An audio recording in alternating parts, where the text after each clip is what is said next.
Hey, everybody, grace and peace.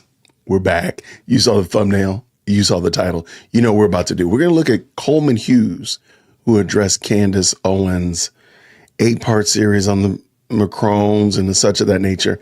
He addressed it, and I thought his review was pretty solid because he takes just one element and really digs in. It only took 5.5 minutes to really parse it apart and show that there's some more things lacking here. So I appreciate y'all jumping into the best live chat on the internet. Thank you so much for rocking with us on this evening. Now, I will say, if y'all want, I have queued up episode 1 of this Becoming Brigitte.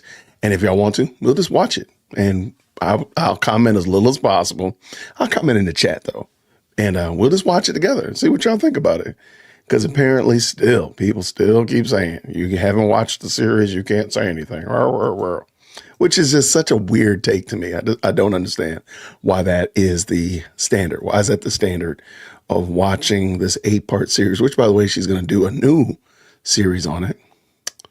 What's new that she's going to talk about? Like, come on. Then that means there's stuff that she's going to talk about in the second one that's not in the first one. What are we doing here, people? So anyway, I think it's fun. So thank y'all so much for hopping in with us on this evening. Thank y'all also for jumping in and watching the video I did yesterday. I had to re-deliver it today because it got copywritten or something. I don't know whatever that devil Tucker Carlson's people did. But anyway. So appreciate y'all jumping in, watching that video again, and giving me your 2 cents, and definitely commenting down below what y'all thought about it. I really appreciate it. There is a poll question on there as well. Jump in there and let me know what you think. Also jump into the best live chat. Say what's up. Say what's happening, people. We are going to look at Mr. Coleman Hughes. This is not a long video at all. So, I mean, it goes to show it doesn't take a lot to slice this apart and really get down to the nitty gritty and the problems that are there. So thank y'all so much for tapping in with us today, wherever you're tapping in. Appreciate you. Let's go. Our culture had reached peak conspiracy, but thanks to Candace Owens, we've now reached new heights. I would stake my entire professional career on the fact that Brigitte Macron, the current First Lady of France, was born a man. This proposition was originally the brainchild of Natasha Ray, a French. And I do want people to realize that this is not and a lot of people mentioned this as well in my video, like, Candace didn't come up with this. No, she did not. She did not come up with it. There were 2 journalists plus an author in France that are really, I guess, all roads lead back to them. I really think all roads lead back to Natasha Ray. And I think Amity Roy and Xavier Prichard kind of fed off of her. So I think all roads start with her. But let's go. Citizen who first put forth the idea on the YouTube channel of a woman named Amandine Roy, who was a self-described medium. Always a good sign. From there, it passed to the independent French journalist Xavier Prichard, who wrote a self-published book-length investigation called Becoming Brigitte, and finally on to Candace Owens, who's provided this brainworm with its biggest platform yet. Her 8-part video series has amassed millions of views on YouTube in the past few months. Welcome back to our Becoming Brigitte series. The story that Candace spins in Becoming Brigitte has all the hallmarks of art house cinema. Once upon a time in post-World War II France, there was a man who yearned to be a woman. His name was Jean-Michel Trogneux. He socially transitioned, even appeared on a French TV show advocating for trans rights. But French society did not allow legal gender transition at the time. Then one day, his younger sister Brigitte became ill, and as her dying gift, she gave her identity to him. So he began living as Brigitte sometime in his 30s, and through a series of serendipitous events, wound up becoming the First Lady of France. And because this is a French story, it has to involve incest somehow, so sure enough, Candace ends the series by insinuating, is Brigitte Macron the First Lady of France, Emmanuel Macron's biological father? Now, to be clear, this story is exactly as insane as it sounds, and there's no evidence to support it. The closest that Candace comes to presenting evidence is her analysis of a family photo in which a young Jean-Michel, pictured on the far left, bears a strong resemblance to the current First Lady of France. Of course, Several other members of the family bear a strong resemblance too, including her older sister, pictured on the top right, and of course Brigitte herself, pictured on her mother's lap. Nevertheless, Candace believes that the resemblance between young Jean-Michel and modern-day Brigitte is so strong that no other explanation is possible. Jean-Michel Trogneau took little Brigitte's name and is pretending to be Brigitte when obviously, no, it's just a dude. To add an air of scientific precision, Still, there's an 8-year difference. If we go back, like, how do you square this peg? This guy is probably 12 in this picture, and this young girl is probably 4 in this picture because they're supposed to be 8 years apart. Like, how did you square that peg that when this young child passed on and gave her identity to her brother, the fact that her brother was 8 years older than her? Like, this dude's almost shaving. He'll be shaving and she'll be going into 8th grade. Like, come on, like 8th grade. She'll only be 8. Like, how does that work? For the life of me, I just don't get it. Her older sister, pictured on the top right, and of course Brigitte herself, pictured on her mother's lap. Nevertheless, Candace believes that the resemblance between young Jean-Michel and modern-day Brigitte is so strong that no other explanation is possible. Jean-Michel Trogneau took little Brigitte's name and is pretending to be Brigitte when obviously, no, it's just a dude. To add an air of scientific precision to this theory, Candace uses a piece of facial recognition software called Face++, which the World Economic Forum has rated the #1 facial detection software. It's the same program that is used by China. She claims that according to this software, which she touts as extremely accurate, photos of a young Jean-Michel Trogneau are a strong match for recent photos of Brigitte Macron, but photos of a young Brigitte are not a match. The text says, no, nope, not happening, sorry, ain't her. So I decided to test the reliability of Face++ by getting an account and playing with it for a bit. It was not long before it made a huge error. According to Face++, these two photos are not the same person, except that they're both photos of me.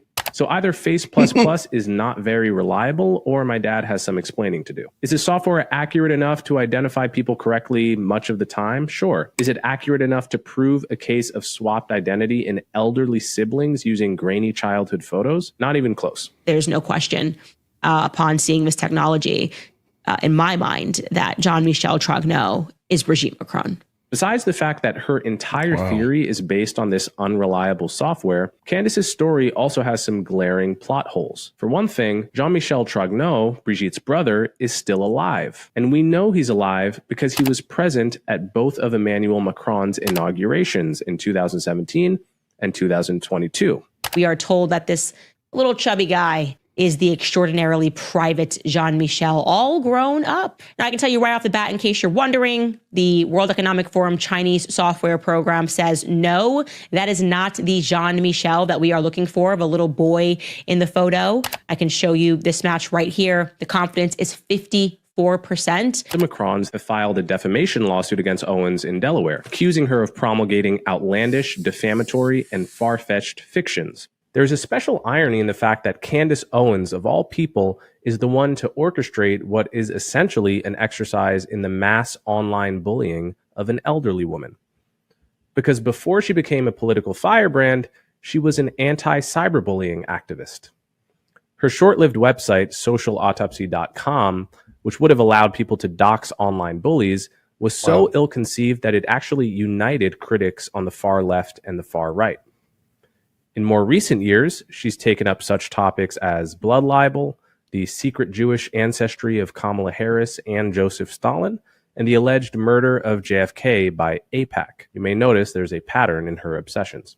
As with all diehard conspiracy theorists, I'm sure Candace will come up with clever workarounds for the plot holes in her story. Meanwhile, the rest of us should answer some equally hard questions. What does it say about our information ecosystem that such an insane conspiracy theory can rack up millions of views? And how do we restore sanity and common sense to the public sphere? Shout out to Coleman Hughes. That was brother Coleman Hughes. Shout out to him. I just thought that was a really great takedown. And have any of you tried Face++? I did sign up for it today. I wasn't able to figure out how to actually work it correctly. And I was going to try it because I have some pictures that I would like to see if I'm really myself. But anyway, if you've tried it, let me know. I'd love to know what your thoughts were on it. And I'm going to do something real quick. Working on StreamYard just gave me sound effects recently. So they just gave us sound effects. We can play sound effects in the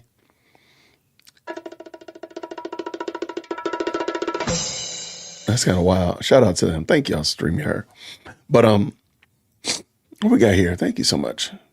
Hit that like button if you haven't done it. Thank you so much, girl dad. Cooking up deliciousness. Thank you so very much, friend. Okay, so that was Coleman Hughes. What do y'all think about Candace building so much of her argument on Face++, whether you think that's reliable or not, but also just the pictures? And then where did she get those pictures from? She got them from the Macrons. So I've asked the question, and I really haven't gotten a solid answer. If they gave you the pictures and these were the proof and evidence that what you were saying was not correct, do you get to say that you don't think the proof and evidence is valid? Therefore, you can continue to keep doing what you're doing. Because I don't know if you can do that. It seems like you can't do that. It would seem like, well, if they gave me the evidence, then I got one or two opportunities. I can A, continue on path, or B, I can stop because they've given me evidence that says that I'm wrong, even if I disagree with it. I just wonder, do you get away with that? Because as we're looking at the lawsuit, I wonder, does she really have a leg to stand on and say that they didn't tell her not to do it because they actually gave you that evidence, Candace? And therein is, in my opinion, I think that's the problem. That's going to be a sticky wicket to get over, in the fact that they gave you evidence and you just said you didn't like it, and you decided to eviscerate, oh, this picture is not this person and this person's not. But they did give you evidence, and therein is the rub in my mind, that they gave you the proof. And that's what you were using in your 8-part series to say that the dude looks like a lady, which is crazy. But yeah, I just thought that was interesting. I like Coleman Hughes. I like the way he approached it. And I kind of wish he had did more, truth be told. But what I want to do, and just kind of like impromptu, I'm going to play episode 1 of this, whatever this, you want to call this 8-part series or whatever like that. I'm just going to do episode 1, and we can check it out.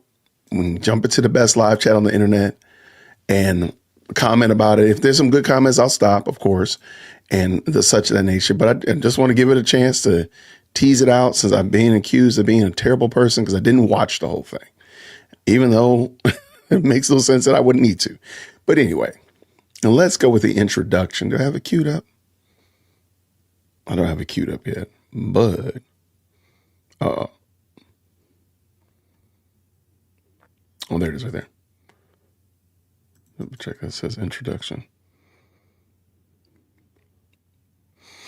No, that did not say introduction, Jason. Let's do it like this. Ba-dum-bum. All right. Becoming Brigitte. Yeah, it's an introduction. I got it right here, Jason. All right, let's go. All right, jump into the best live chat on the internet. We're going to watch this together. And I want to hear what y'all think about it. If you've not seen it, or if you have seen it, if you're a fan or you're not a fan, I want to still get your thoughts on your opinions on it. So let us go. Let us go. Episode 1. Well, we are trending in France, I can tell you that. Remarkably, we are not getting any fair coverage from their mainstream media apparatus. Check out all these headlines, man. They are rolling in. They do seem to be a bit panicked. Oh, wait, this is not episode 1. For the English speakers, so you can. Hold on, I apologize. That's not episode 1. Please forgive me. Sorry about that. They're not sorted correctly in my file here. So let me pull back. Let me do that one again. Sorry about that. This is episode 1. Sorry about that. Now let's start that again, Jason.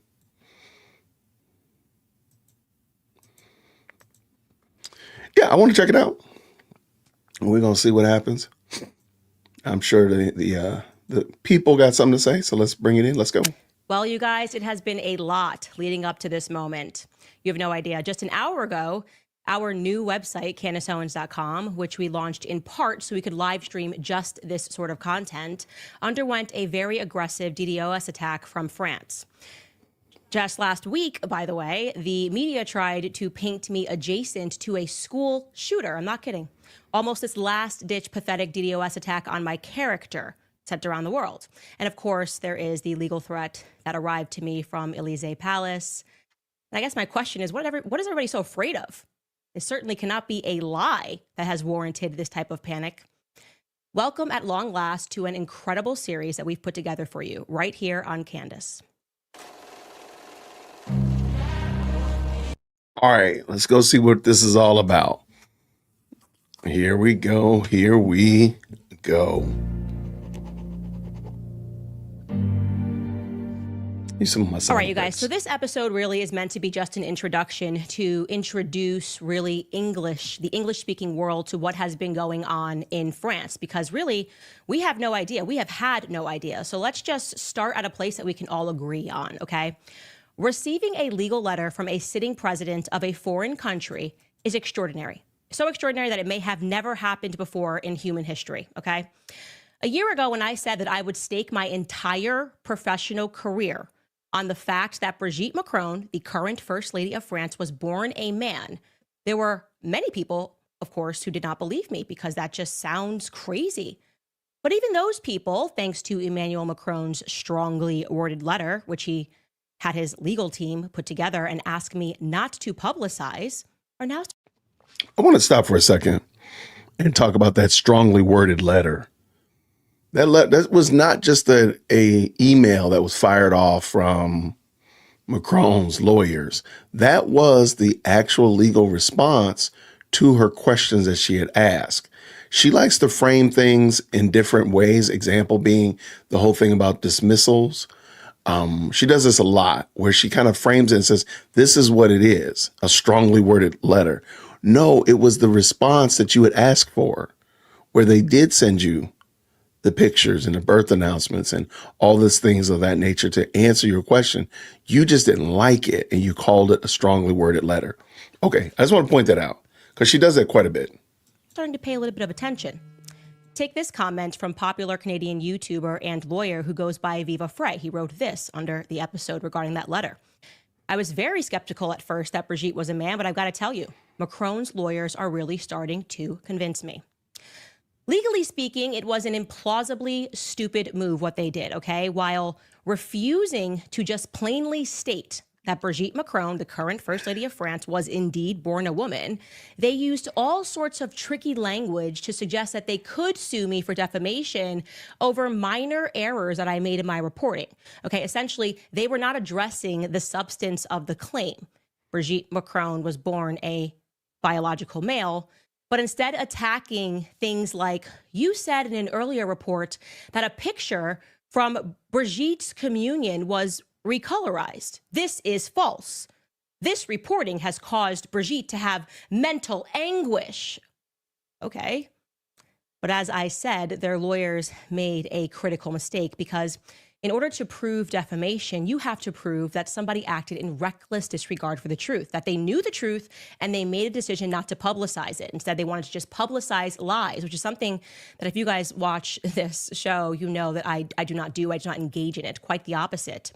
So by sending me a legal letter, they unintentionally provided me with a direct line, a direct link to ask Brigitte Macron and Emmanuel Macron pointed questions. They can't pretend they didn't see our questions, okay? The majority of the questions that we asked them were simply yes or no. Those were the answers that we needed, with the promise that we gave them that if she answered the questions, we would fully report on the facts.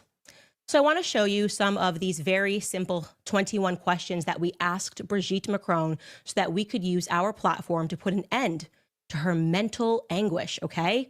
We asked, is the little girl pictured in the communion photograph, allegedly from 1963, the Brigitte Macron that is currently married to President Macron? Did Brigitte Macron ever use the name Veronique? Can you account for all of the children from the Amiens family photograph and their current whereabouts? Did Brigitte Macron physically give birth to 3 children? These are easy questions, guys. Is Brigitte Macron the same person pictured in the Ozier wedding photograph? Did Brigitte Macron ever have a relationship with Veronique Drew? Would you please provide photographs of Brigitte Macron in the 1970s?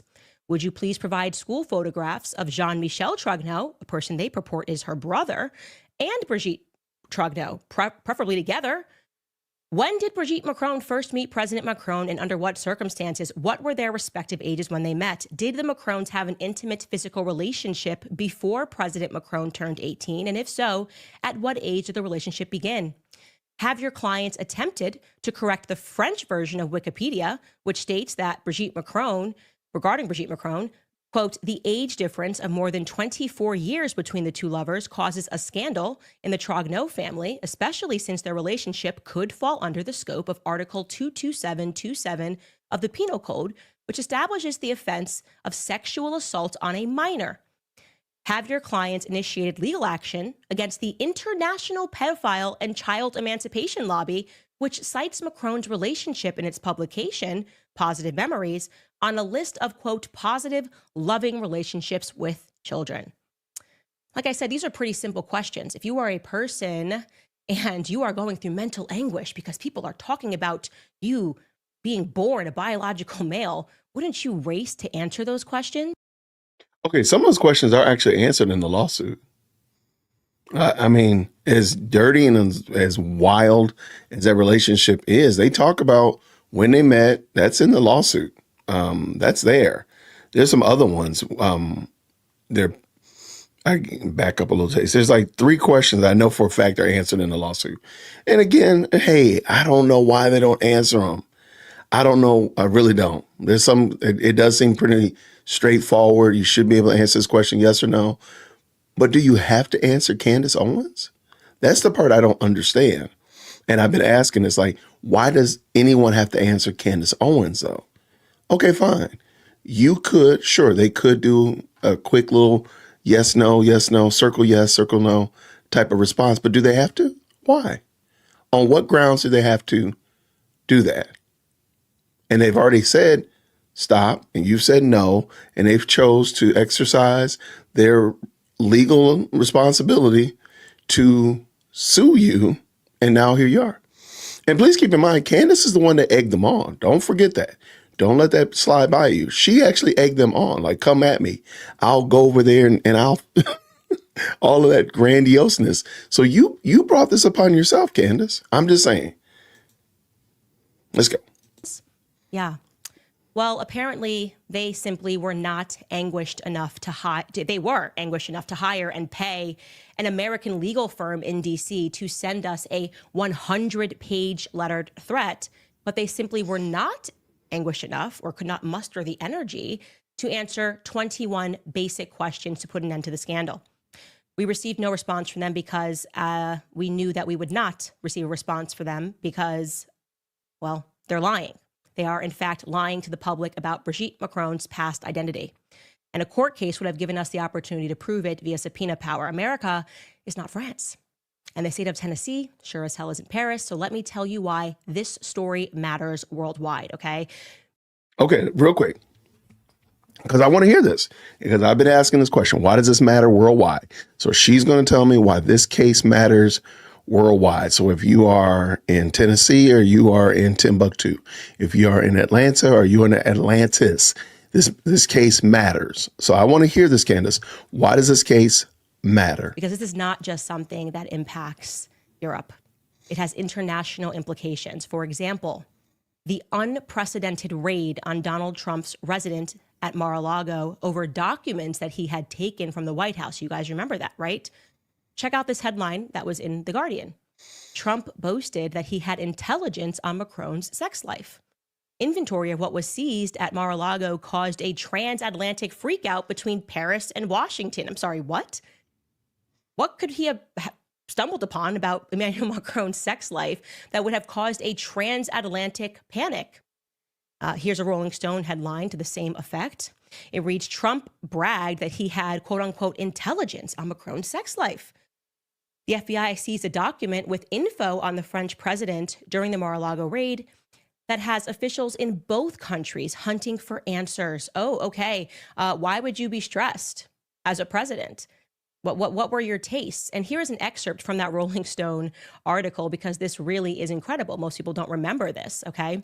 It reads, then, of course, the mere revelation of its existence triggered a transatlantic freakout, according to two other sources familiar with the situation and Trump's prior talk about the Macrons' allegedly naughty ways that, quote, not very many people know, only intensified those concerns. Both French and U.S. officials worked to figure out precisely what Trump had on Macron and France's government, and if any of it was sensitive in nature, the sources said. The officials in both nations wanted to know if this discovery signified some kind of a national security breach, or if it amounted to a frivolous but stolen keepsake. Oh, okay. You wouldn't be freaking out unless there was something to be freaking out about, and that Trump actually had some intelligence that could ruin things. Now I can remind you guys of the infamous Summer Olympics of 2024. Okay, so before she gets into the Olympics, because a lot of people come in my chat talking about this Olympics thing, and I want to address this one specifically. Let me make sure I got this right. So Trump has some details on Macron, and that's what sparked the whole Mar-a-Lago raid that happened during the Biden administration, because they needed to get this information. I guess that's what the implication is, that they had to get the information that Trump had on Macron. Okay. All right. This is compelling, y'all, to say the very least. And I'm watching it now, so y'all can't say that I didn't watch it. Yeah, just last year, where the entire world watched as drag queens carried the Olympic torch and performed the opening ceremony. The Macrons, in my view, explicitly lied in their legal letter to me. What does the Olympics, again, the French Olympic opening ceremony was perverted. What's that got to do with the president, though? I thought that was isn't it the International Olympic whatever alphabet soup name? What's that got to do with the president? Sure, you can say, hey, well, it's a reflection of France, and the president is a reflection of France. Okay, if that's what you want to do, but ultimately, when the smoke clears, that's on the Olympic Committee. What's that got to do with the president of France? What's that got to do with anything, Candace? Hold on, she just literally said that and kept it moving. I got to back that up. Of the infamous Summer Olympics of 2024, yeah, just last year, where the entire world watched as drag queens carried the Olympic torch and performed the opening ceremony. The Macron. That was it. Hold on. So that's all. What, give you 3 sentences? And people keep coming to my comment section about this Olympics thing. It was perverted, but what's it got to do with the dude looks like a lady? I don't understand. Make it make sense. In my view, explicitly lied in their legal letter to me when they said that it was not mimicking the Last Supper. They said it was not satanic. Okay, here it is. Here is a side-by-side, because as we unpack this series, you are going to see that do not believe your own eyes is a repeat Macron instruction, okay? There's a Last Supper. On the left, Leonardo da Vinci's Last Supper, and on the right, there are the Paris Olympics. Okay, but why? Okay, help me understand. Why? Let me back that up just a little smidgen, because this is, I mean, it's perverted. There's no question about it. What's that have to do with the Macrons, and even now about them pretending like the dude is not a lady, or dude does look like a lady? I don't know. What's that got to do with anything? It was demonic and perverted. But what's that got to do with them? Right. Like, have you never seen the Super Bowl? Come on. All right, let's go. Left, Leonardo da Vinci's Last Supper, and on the right, there are the Paris Olympics. Okay, but even if you really didn't want to believe your own eyes, it would be reasonable to assume that we could at least believe the people who performed in the ceremony, right? The lead performer was a lesbian named Barbara Butch. And following the performance, here's what Barbara Butch posted on Instagram.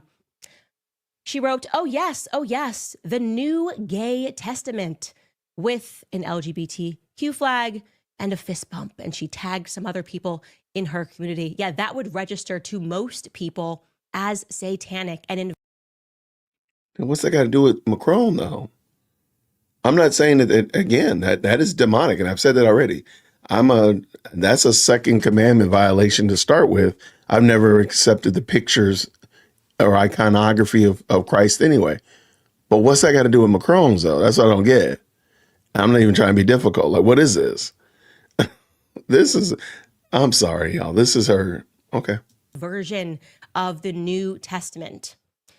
But after the backlash and after the producers of the Olympics had already confessed to Page Six that it was supposed to be Leonardo da Vinci's Last Supper, they attempted to backtrack and backpedal and officially claim that actually it was a pagan feast that they were mimicking.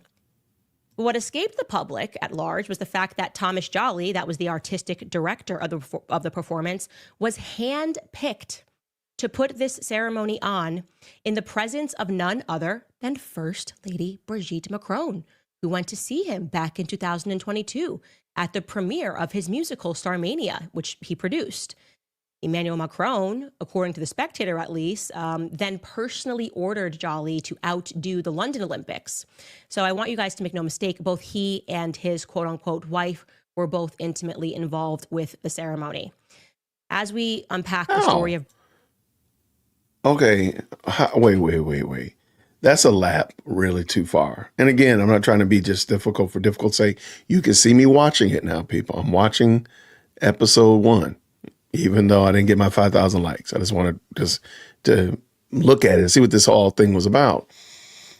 So because you say that dude looks like a lady and their perverted engagement in the Paris Olympics, therefore Macron's wife has to be a man. Okay. Brigitte and Emmanuel, you are going to notice some strange recurring themes. That scandals related to pedophilia and transgenderism, incest, and sexual perversion just keep accidentally following them wherever they go. Parking aside the fact that even if you believe... No, because they're demonic and they are PDFs. That's not... It could be a female that's engaged in PDF activity. It could be a man that's engaged in PDF activity. I mean, that's just a reality. It doesn't have to be, as you're saying, is Candace. I don't think that's the part I don't think she get. Like, this is wild, y'all. Let's go. That Brigitte Macron was a woman, and I'm telling you, she isn't. And you won't believe that by the time that we're done with this series. You would have to accept that her love story with Emmanuel Macron is completely unpalatable. Okay. It begins when she was a 39-year-old drama teacher at La Providence School, and she saw a 14-year-old boy, Emmanuel Macron, perform in a play, and that was it. That just completely swept her off her feet. Okay, apparently a love story for the ages. By the way, that was one of many first red flags for me. A 14-year-old boy and a 39-year-old woman. I'm sorry, this is not a thing. Okay, I'm 35. Do you know what a 14-year-old boy looks like? Boys don't even complete puberty until they're about 16 years old. There's nothing manly, nothing attractive. They look like children. That's what they look like. They look like children. Boys mature at a slower pace than girls mature. Even when you hear the stories of a woman and they call her a cougar, they don't go after 14-year-old boys. They like a young Brad Pitt from Troy looking guy in his early 20s, okay? Not a 14-year-old boy. So that registered to me as remarkably strange. I don't know, truly, I can't even think of a cultural example of a woman who was in her mid-30s, about to turn 40, that found a 14-year-old boy attractive. You guys can help me find one, okay? We don't have to. It's wrong. It's perverted and it's trifling. And it's gross. And you're right, Candace. That still doesn't mean that she's a man, though. And by the way, they actually mentioned this in the lawsuit, as I said before. They bring this up in their lawsuit. Now, they don't couch it as that they're perverted in PDFs, but you got my point. They bring it up. So what are you saying new? That's what I don't get. And even more than that, I keep bringing this up, and I've asked this, what is the end goal? But so fine. And everybody knows that she was almost 40, he was 15. Everybody knows that. What do you want to happen? Like, what is the goal to happen? Her go to jail, you break up their marriage, they both of them go to jail. What is your desired outcome of this situation? That's all. I'm just asking questions. Let's go. It's plausible. So once the couple moved into Elysee Palace, that's the French White House, weird scandals began to follow them. For example, for whatever reason, it became known to the public that Brigitte Macron, who fancies herself something of a designer, wanted to install an erect penis with golden balls to become the new spire for the Notre Dame Cathedral. Yes, you heard me correct. Here is a headline in the Daily Mail to back that up. Brigitte Macron backed an erect phallus with golden balls as the new spire for the Notre Dame Cathedral, France's former culture minister claims. This is not a conspiracy. So therefore, she's a man? This is perverted, sure. This is extremely gross, absolutely. Therefore, she's a man. Because again, I think we've all said ad nauseum that these people are pretty wild and extremely inappropriate. But does that mean that it's a man? That's what I don't get. Can I make that logic jump? Am I to now jump and say, because of that, then that means that First Lady Macron is a dude? Well, yeah, that's true, too. I thought about that, too. The Daily Mail is pretty wild. So, I mean, yeah, let's go. The former Minister of Culture was Roselyne Bachelot. She openly admitted that Brigitte Macron adversed her modern designs in January of 2021. That's a theme. Brigitte likes freaky art. That's just what she's into. Which is kind of funny because Candace is calling her a she. But I digress. She's into freaky art. I don't approve of it. What are we doing? Like, that's the part I don't get. Like, where does this, how do we make the jumps now? Fine. She's into freaky art.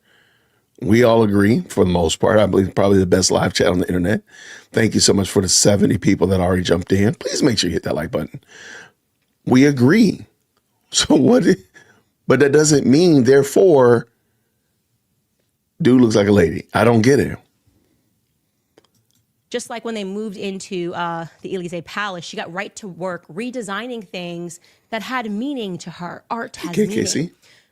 Just one example, she handpicked a carpet from an artist known as Claude Levesque, okay? This is a photo we're showing you right now of that hand-picked carpet. She really wanted to get involved, and that piece was known as Black Sun, okay?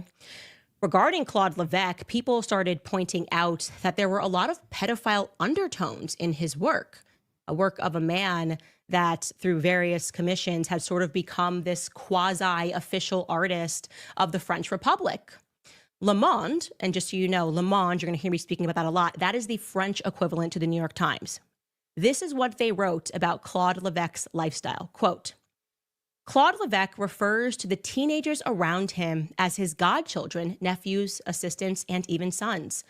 These cuddly toys and teddy bears that he carries around the world, that he takes out for meals, and that he displays in every nook and cranny of his two homes were, according to the artist in his interviews, quote, given to him by friends, memories that were too intimate to talk about.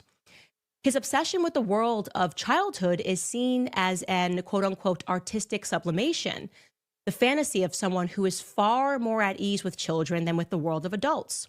The visual artist describes his sexual tastes and his... All right, we'll stop real quick for a second. Shout out.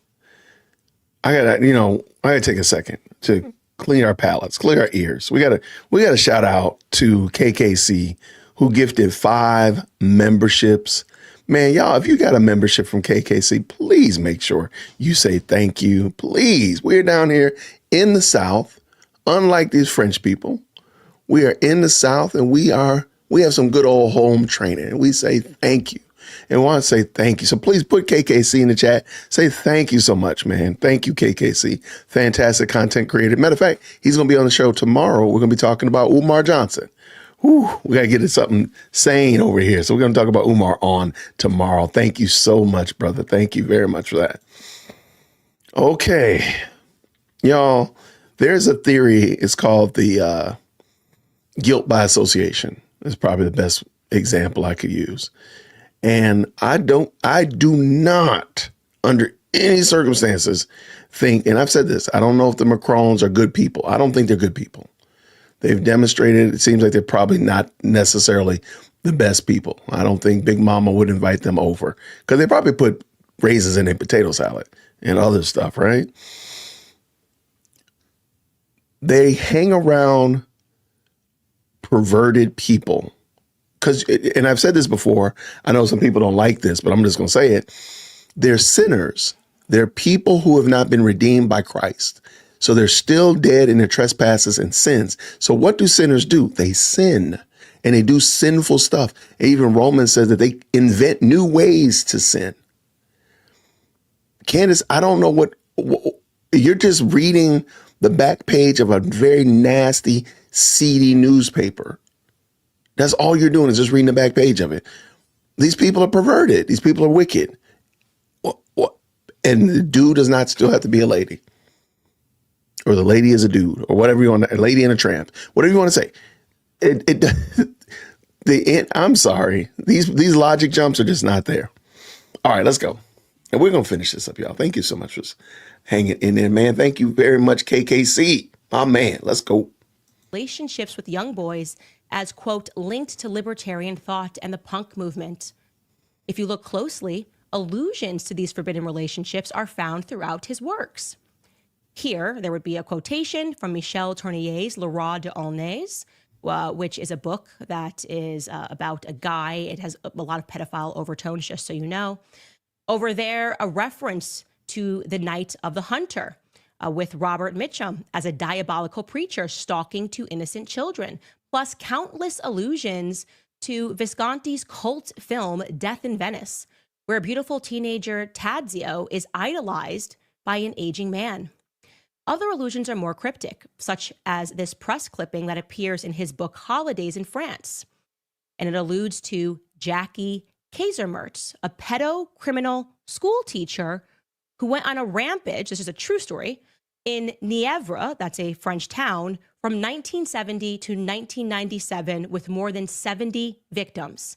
He was eventually sentenced in 2001 to 18 years imprisonment. That's the kind of stuff that Claude Levesque likes to put into his work and into his books, allusions to pedophilia. So you guys are going to be a little bit shocked right now to learn that Brigitte Macron eventually had to remove his carpet from the office. You see, there's a picture of Macron sitting on top of his carpet, and they had to remove it in 2021 because the attraction to his artwork became a little bit embarrassing when multiple legal procedures began against Claude Levesque for statutory rape. That came to light in 2021. And ironically, in 2023, the artist Claude Levesque was indicted for the rape of minors when two brothers from that little town in Nièvre said that they were sexually assaulted when they were teenagers from him. But no doubt, guys, that's just another oopsie. It's probably just an oopsie from Brigitte and Emmanuel Macron, who knew that the artist who kept putting pedophilic stuff in his artwork was actually going to be charged for the rape of a minor, right? No, we don't think that there's an oopsie there at all. There's pretty wicked. It's pretty evil and vile. What do you want us to do, though? Like because you're doing this guilt by association. And again, I don't think anybody's arguing because it seems pretty clear and evident that this is what was happening, what was going on, Candace. Then why are you not bringing those charges against them, that they are involved in PDF activity rather than lady looks like a dude or whatever like that? I just don't get it. I do not get the logic jump that she's making. But hey, maybe we still got a little bit of time. Maybe she was going to convince me and seal the deal for me. Let's go. Crazy. I should mention to you now, by the way, that Emmanuel Macron, who was at first inaugurated in May of 2017, had his presidential portrait done. Okay, that's it. And chose an interesting book to include in the background. A book by an author known as Andre Gide, a self-admitted pederast. Okay. Now, a pederast, if you are not familiar with that term, according to Merriam-Webster, is a man who engages in sexual activity with a young boy, okay? If you're wondering, how does that differ from pedophilia? The answer is that pederasts are adult men, specifically, who are into only little boys specifically. So it doesn't include girls. Pedophiles can be into either as long as they are minors. So Andre Gide was a self-admitted pederast. He was into little boys. Which book did Emmanuel Macron select for his portrait? A book from Andre Gide entitled The Fruits of the Earth in English, okay? In French, it's Les Nourritures Terrestres. Forgive my terrible pronunciation there. So that's him. That's the book that he chose. If you're wondering what it's about, the book is about how you should flee your family, how you should flee rules. Gide's work was autobiographical in content. All right, he was inspiring a younger generation of boys to flee tradition because he did that. He felt that he did that when, as an adult, he went to Algeria, which was then a French colony, to have sexual experiences with Muslim boys. So in 1894, when he was 24 or 25, he traveled to North Africa. He met up with Oscar Wilde and Oscar Wilde's homosexual lover, Lord Alfred Davis. These are elites. Just to be clear, we're talking about elites. And then he came back to his country of France, and he felt that he had gone through a sexual awakening. He accepted his homosexuality, and he embraced his proclivities, saying no to the stifling conventions that told him that, no, you shouldn't have and be attracted to little boys, okay? Now, I'm actually familiar with Andre Gide because I was forced to read his book, The Immoralist, at university. And yes, it is about traveling to Algeria, and which obviously is autobiographical in content. He admitted that he did this, traveling to Algeria, and it is about having sex with Muslim little boys. That's what the book was about, okay? Now, in case you're thinking rationally, let's play both sides of this thing, right? Maybe Emmanuel Macron didn't know that the book was there. Maybe it was just No. See, that's the other jump. That's the logic jump that I think Candace takes too much liberty. No, nobody's saying that the Macrons are not dirty, low down, rotten, and involved in. If you show me 5 of your friends, I'll show you your character. Okay, sure, that's fine. But the point still is that doesn't mean that Lady Macron is a dude. It only means that the Macrons are low down, dirty, rotten sinners in need of a savior. I'll say that again, just in case people missed it. They're low down, dirty, rotten people. That's all we're seeing right here, Candace. We're watching people, sinners do what sinners do, and they sin. Apart from Christ, that's all we can do. With no other move around, Candace. I just don't understand this. And I keep bringing this up. People keep wanting to come at your boy. What is the redemptive factor involved in Candace's display here? I had somebody literally write probably a 9-page article about how wrong I am for talking about Candace without watching the video series. But the person, when we spoke about it, said, well, yeah, you don't need to bring the gospel to bear in a situation like this. You just got to expose them. For what? We already know that they're dirty, rotten people. Because as Paul wrote, such were some of you.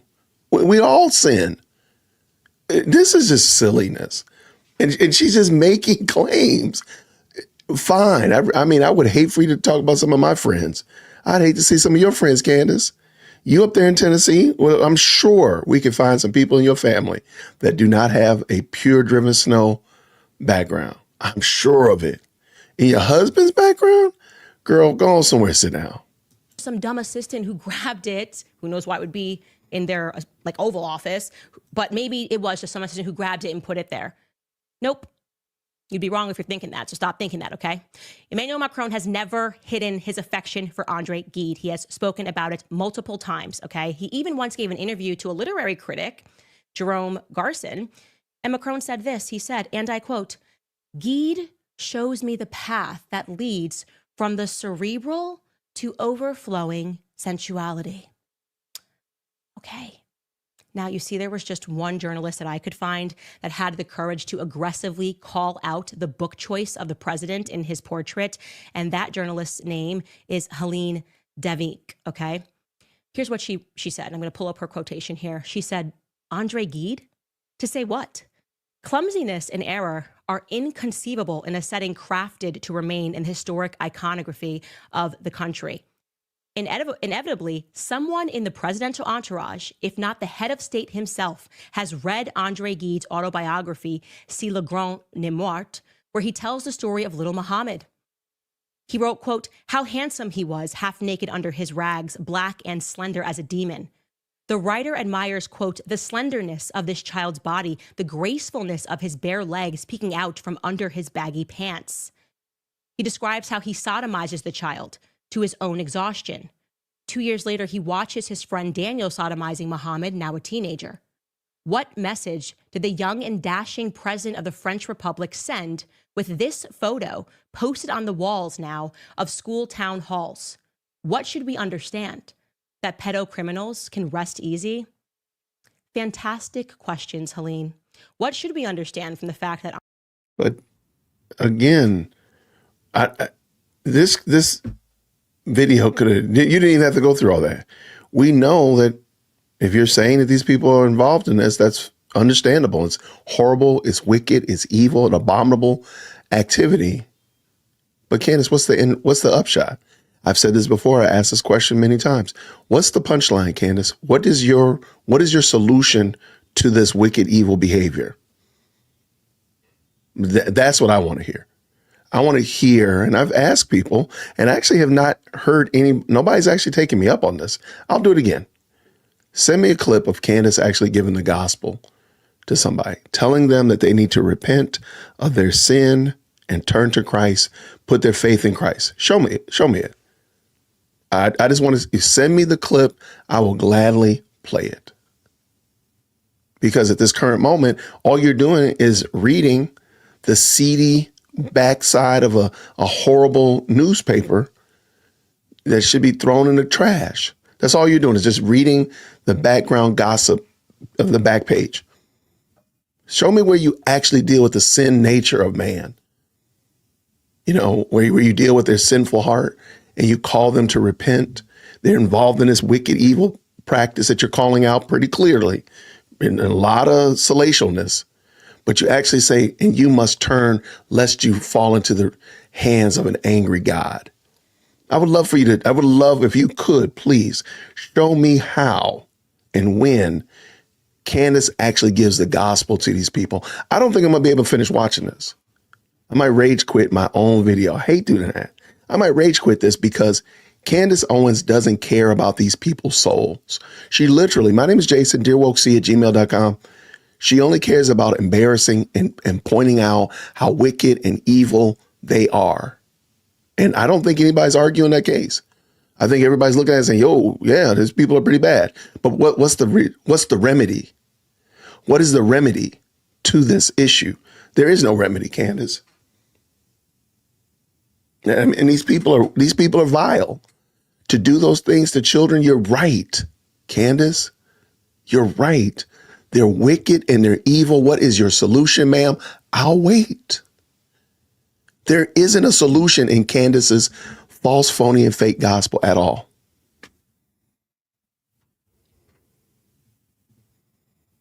We're all sinners, though, ma'am. All of us, no, all of us are dirty, rotten sinners.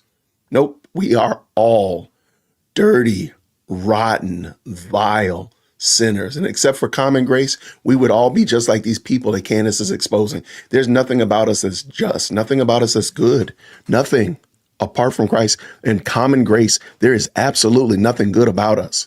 That's the fallacy. That's the false dichotomy. Like, oh, I'm not as bad as that person. Oh, I could be just as bad as everybody and then some. Everybody likes to say the failed art student was the worst thing ever. No, if it wasn't for Christ, you would be just that bad and then some. So this is, I'm gonna finish this. I am gonna finish it. I gotta rage quit my own video. But yeah, you're gonna have to, I would love for someone to show me where Candace actually demonstrates, models, expresses that she's actually concerned about the state of the Macrons or anybody. It doesn't have to be the Macrons. It could be anybody that she dogs out, where she actually gives them a gospel plea. Turn to Christ. Flee the wrath to come. Please. I would love to see it. I will absolutely unequivocally I would give her the whole platform.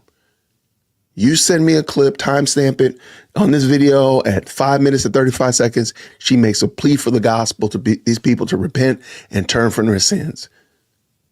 Candace doesn't care about these people. She wants to be right. That's what the problem is. And see, and I think the worst thing possible is that she wins this lawsuit. Because everybody keeps saying it, that she's prideful, she's arrogant, she's narcissistic, and such of that nature. And nothing is going to change about her. The best thing possible is for her to lose this lawsuit and lose her whole shirt. I mean, tear her drawers, the whole nine. Lose millions and millions of dollars. Get shellacked. That's the best thing possible. True, in my opinion, that's God's grace on her for her to repent of this wicked behavior. Because what we're looking at, this is the parable that Jesus told of the Pharisee that's standing in church saying, God, I'm so glad that I'm not like that guy over there, that tax collector. I fast, I give alms, I pray. I'm so great, God. I'm so wonderful. I'm not like that guy over there. And then the tax collector didn't even look up. He's just like, have mercy on me. This is what we're watching in 4K. Most people, when they come in my channel and they tell me about what they think about being a Christian, blah, blah, blah, they're usually talking about people who behave like Candace, that's got it all together. I'll tell you right now, my name is Jason. I ain't got nothing together. I ain't got nothing together. And I got two women in my kitchen right now. I can hear them. They'll tell you that dude ain't got nothing. Look, but by the grace of God. Finish this up, Jason. Let's go. Andre Gide is still taught, by the way, in American classrooms, and that he was awarded a post-mortem Nobel Prize in literature. I guess we should just understand, oopsie, right? Oopsie again for the Macron couple. This just keeps happening. Then there is the case of Olivier Duhamel, who is a former French member of the European Parliament, unbelievable power broker, tippity top, doesn't get much higher than this. He's at the tippity top of French circle of elitists and one of the first to get behind Emmanuel Macron. When you read stories about him, he's like so powerful that at these elite clubs where you're required to wear a tie, he's the guy that can walk inside and doesn't have to pay attention to the dress code, okay? So he got behind Emmanuel Macron right away, attended several campaign meetings, and would be passing notes to Macron. And when Macron qualified for the second round of the presidential election, he celebrated next to Macron at a restaurant called La Rotonde. And after Emmanuel Macron won, he used his magazine, which is called Pouvoirs, to compare Emmanuel Macron to General Charles de Gaulle. So again, this magazine is owned by Olivier Duhamel. He was just doing the press and the propaganda on how amazing Emmanuel Macron was, defending him against any media critics. Olivier Duhamel would also boast openly about his meetings at the Élysée Palace, and it was also reported in Paris Match that he gave Emmanuel Macron advice on how to navigate public scandals, particularly one which involved Macron's deputy chief of staff, a guy named Alexander Benalla, in the summer of 2018. Duhamel was also present at a lunch where Brigitte Macron handpicked Macron's prime minister. Again, we'll get into that. Brigitte Macron handpicking the prime minister. Why was it Brigitte? Which led the public to asking questions about what Brigitte and Duhamel had in common, how they knew each other.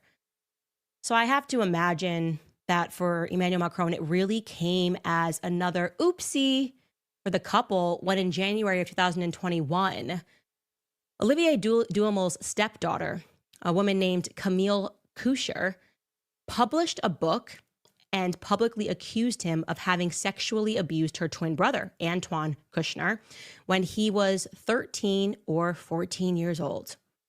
Le Monde, again, that's the equivalent to the French New York Times, were the ones who broke the story. Now, according to Camille's book, which was entitled in English, The Big Family, La Famille Grande, the rapes took place at Olivier Duhamel's summer residences, one called Mas de Genèse d'Or in Sonnery-sur-Mer, forgive me for this terrible French, where apparently generations of the Duhamel clan had entertained basically the cream of the crop of the French intelligentsia, whose morals were now being exposed publicly by her. One of the publications, Le Nouvel Obs, another publication, France, wrote, quote, "In the evenings, kids sometimes have to act out sex scenes in front of their parents. This is what was taking place at Duhamel's residences. They go on to write, one evening, the teenagers are asked to tell how they lost their virginity. On another, mothers dress their 12-year-old daughters in provocative outfits, smear them with lipstick, and send them off to dance with men that are 30 years older. Paris Match wrote, quote, hardly anyone is offended to see Camille, then just a teenager, being asked to simulate an orgasm in front of the adults. Now, regarding this, you're probably wondering, was he brought to justice? Or maybe you're wondering, hey, maybe she's not telling the truth, right? Maybe she just made it all up for attention because this is a powerful guy. That's interesting. She always jumps to the most egregious of scenarios. Oh, this person's making it up. No, maybe the person is telling exactly what happened because this person is a perverted PDF file. Like maybe people why are you immediately jumping to the idea that people think this is not true? It probably is true. It does sound like these people are low down, rotten, dirty, good for nothings. But I just asked the same question again. What's the point, Candace? I can't believe people actually watched this and said that I need to watch this. Like, what's the point? I did a video where I said Candace promotes a Christless conservatism. And I lay out my case for why I say that she has a Christless conservatism. And then y'all present this to me and say, you got to watch this, as if this is going to change my mind. This is making me upset. Oh, lucky for Olivier Duhamel, the statute of limitations had already expired, so he was never brought to justice. But in mid-April of that same year, it was reported in the French media, and you can fact check this on Wikipedia, that he admitted to it. He admitted that he sexually abused his stepson. I don't know, guys. Just another oopsie in the Emmanuel Macron and Brigitte Macron. No, see, that's the thing. Nobody's saying that. The only person that's saying oopsie is you. We say that, hey, this guy seemed like a terrible person. And he hung around terrible people. That still doesn't mean that his wife is a man. And Candace, as a professing Christian that you claim to be, what is the remedy to this issue? What's the remedy? Orbit that keeps coming up. Now, I am giving you not even the surface of what it is that I know about this couple, okay? This literally is an introduction because everything that I am saying, I know the English world has never heard, which should make you go, what the hell is wrong with our media? What the hell is wrong with our media that when I began to try to report on this story, they came for me. They started pitting me as Adolf Hitler. They started canceling me, demands for me to get fired. I was fired. It was in March that I first reported of last year on the story, and it was in March that same exact year that I got fired. I might be going out on a limb here, and I apologize for this. I think I know why she's doing this. I think I know why. Listen to how vitriolic she sounds. Listen to her tone. I'm going to back up a little bit. When she goes in about why she's doing this, and she talks about the media, listen to how her tone, don't even watch, just listen to her voice. I know a lot of people say they don't like her voice, but I'm begging you to just listen to her voice. Listen to how she sounds here. To it. He admitted that he sexually abused his stepson. I don't know, guys. Just another oopsie in the Emmanuel Macron and Brigitte Macron orbit that keeps coming up. Now, I am giving you not even the surface of what it is that I know about this couple, okay? This literally is an introduction because everything that I am saying, I know the English world has never heard, which should make you go, what the hell is wrong with our media? What the hell is wrong with our media that when I began to try to report on this story, they came for me. They started pitting me as Adolf Hitler. They started canceling me, demands for me to get fired. I was fired. It was in March that I first reported of last year on the story, and it was in March that same exact year that I got fired from my former employer. And nonstop have been fighting the press since. And guy, by the way, you should know that there is this strange case of what happens to every journalist who tries to touch the story. First and foremost, Isabella Ferreira. I think I mentioned this on a past episode. She was one of the Jean Gilets, the yellow vest people who began prodding into the story as an independent journalist, happened upon some huge information pertaining to the relationship of Emmanuel Macron and Brigitte. But then she was found dead. She was found dead floating in a river. And her friends said that she didn't kill herself, but the media said she most definitely did, that she must have slipped and fell after she took a lot of pills. So that kind of stuff happens, I guess. Then there is Natasha Ray, who the media has been lying on, attempting to ruin her entire life. She has cancer. She was an independent journalist. This is the one that Brigitte Macron notoriously sued. And similarly to what they sent him a letter, was not over the substance of the claim that Brigitte Macron was born a biological male, but rather pertaining to errors of misspeak when she spoke to Amandine Roy, who was similarly sued for invasion of privacy. Okay. And then there's one man still left standing, and that is Xavier Poussard. Xavier Poussard is the person that I am so honored to introduce to you guys on Monday. He is the journalist who has been diligently working on this, whose work I am repeating. Really, I feel blessed that he even selected me to be able to bring this to the public, that he trusted me with this story. Xavier Poussard has been working on this for 8 years and has given up everything, including his home country of residence, because, well, how did they come after Xavier Poussard? They looked into his finances, found who was funding his publication, and decided that it would be a really good time to go through a 2-year audit. One of the government's preferred ways of harassing someone is getting the IRS out there and finding the crime in any way possible. And so Xavier Poussard was dropped from the people that were investing in him. He had to move his family. His mother's house was searched just to scare them and to intimidate them and to let them know that they are watching them. And to this day, Xavier Poussard, the man who originally dropped the 6-part series, exposing the fact that Brigitte Macron was lying about her identity, has never been sued for defamation because his work has been thorough. And he has now brought me up to date on his work, and I will be just as thorough in this assessment, you guys. As far as I know, looking at Poussard's book, somebody in the best live chat on the internet gave me it. He doesn't say that what he says in his book is guaranteed fact.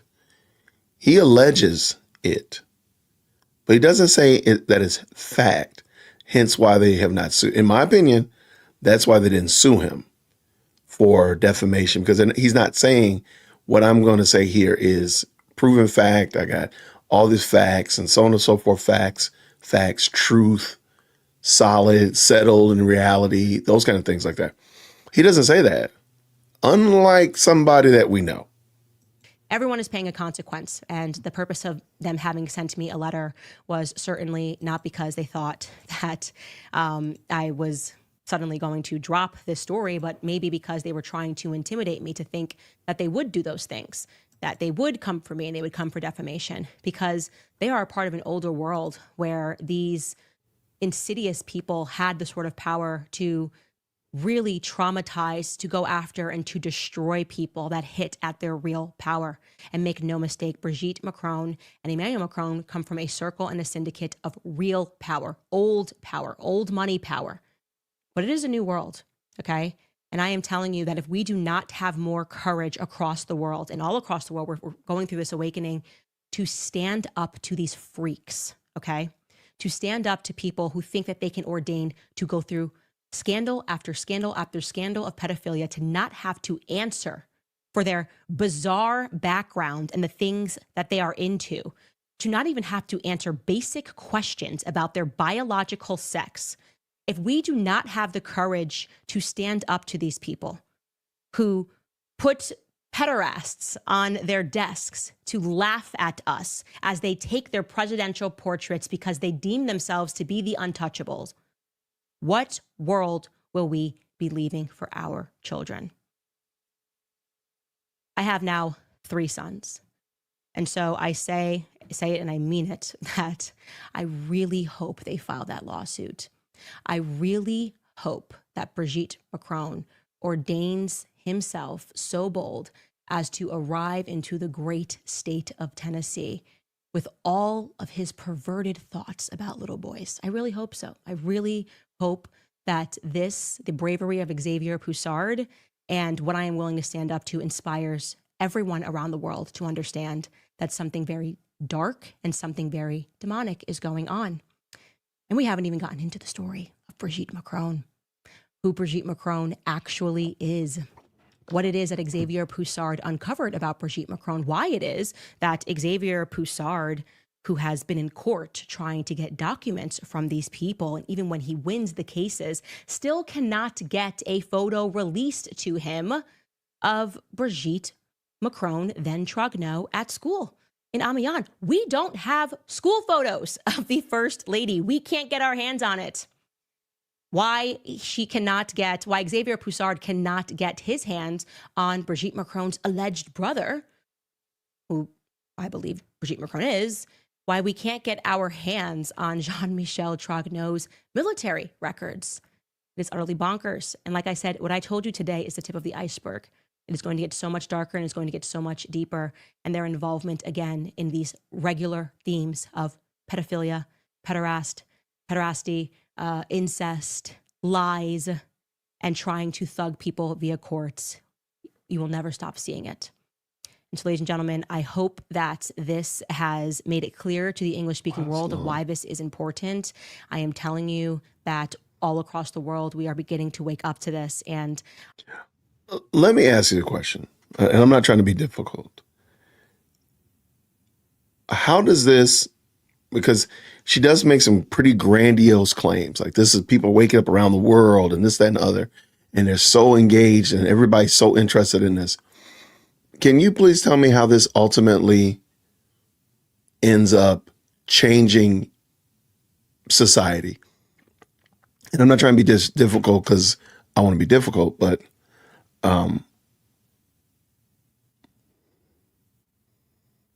yeah, I don't understand. Where is he? Where does this go? How does this actually ultimately play out? Where the world is waking up and is global and this, that, and the third. How does that work? Please help me understand, because I don't get it. I do not get it. I understand that she's passionate about it, hat tip to her and all that kind of stuff like that. But there's a lot of things that I think are more important, if you will. And I'm not saying that you can't talk about whatever you're passionate about. Candace, go and talk about what you're passionate about. But don't be surprised when people don't see it as you do, and you want us to see it as you do. It just doesn't make sense. All right, let me finish this up. Well, man, she's still not done. I certainly won't be the person that backs down from this fight. I think younger generations, we are ready for the old guard to step aside and to allow there to be true light in this world. All right, guys, I'm going to read some of your comments. I do want to first tell you, obviously, regarding those DDoS attacks, I know some of you guys are not able to get into your accounts. We're receiving updates. We should have this resolved in a couple of hours. We believe that when we initially announced this series, we said that it was only going to be on CandaceOwens.com. So they waited an hour before to start attacking the website. And we are going to fight back. We were able to see all of these DNS inquiries, a lot coming from France. And by the way, guys, if you want to support our work, I'm telling you, we are fully independent now. So please take a second to check out the new website. You can donate if you want to. You can sign up for a membership, which I hope you want to sign up for a membership and join our book club, all of these things that we have going on. And I also, before I get into your comments and see what you guys have to say, I want to thank American Financing, remind you guys that this is a tremendous time that the average person is finding it really difficult to pick up with monthly expenses. In most cases, there is little left at the end of the month. Okay, we're not doing free commercials here. All right. Great comments in the best live chat on the internet. Thank y'all so much for that. I do appreciate y'all. I'm not even going to do free advertisements for Candace's